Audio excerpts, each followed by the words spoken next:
আসসালামু আলাইকুম। আমি আন্দোলনে হাতের আতিকুল গাজী। আপনারা সকলে দেখেছেন গতকাল আমার উপর আক্রমণ হয়। আজ এই মর্মান্তিক অবস্থা নিয়েও ক্যামেরার সামনে আমার আসার কথা ছিল না, তবে একটা বিষয় আমাকে আনতে বাধ্য করে, আর সেটা হচ্ছে আমি আজ সকাল থেকে দেখলাম অনলাইন প্ল্যাটফর্মে বিএনপির স্থায়ী কমিটির সদস্য জনাব সালাউদ্দিন আহমেদের এক বক্তব্য ঘুরে বেড়াচ্ছে। আর সেই বক্তব্যে তিনি বলেছেন গতকাল জুলাই সনদ কর্মসূচিতে যারা বাধাগ্রস্ত করেছে তারা হচ্ছে আওয়ামী লীগের দোষর।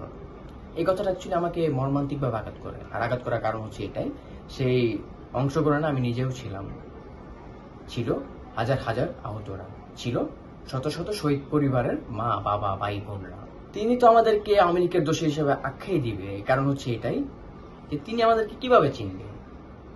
কে আমি আতিক গাজী, কে জুলাই আন্দোলনে শত শত আহত পরিবারের আহতরা, কে জুলাই আন্দোলনের শত শত শহীদ পরিবারের বাবা মা। কেন বললাম এই কথা? সেখানে উপস্থিত ছিলেন শহীদ মীর মুগ্ধের বাবা, ছিলেন শহীদ ইয়ামিনের বাবা। এর কথা তো এটাই বোঝাচ্ছে যে তিনি তাদেরকেও চিনেন না। আসলে তিনি চিনবেন কি করে? তিনি তো ছিলেন ইন্ডিয়াতে, ছিলেন দিল্লিতে। আমার বয়স প্রায় 20 বছর। আমার এই 20 বছর আমি কখনো দেখিনি যে তিনি বাংলাদেশে ছিলেন এবং বাংলাদেশকে ভালোবেসে নিজেকে উৎসর্গ করে দিয়েছেন।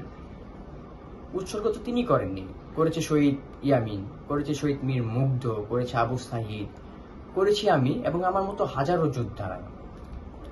তিনি তো ছিলেন আরামায়াসী, তার ছিল হাজার হাজার টাকা পয়সা। তিনি জীবনযাপন করতেছিল বিলাসিতার মাধ্যমে, তাই হয়তো তিনি আমাদেরকে চিনেন না। আমরা বলতে চাই তিনি খুব শীঘ্রই এই বক্তব্যকে প্রত্যাখ্যান করবেন।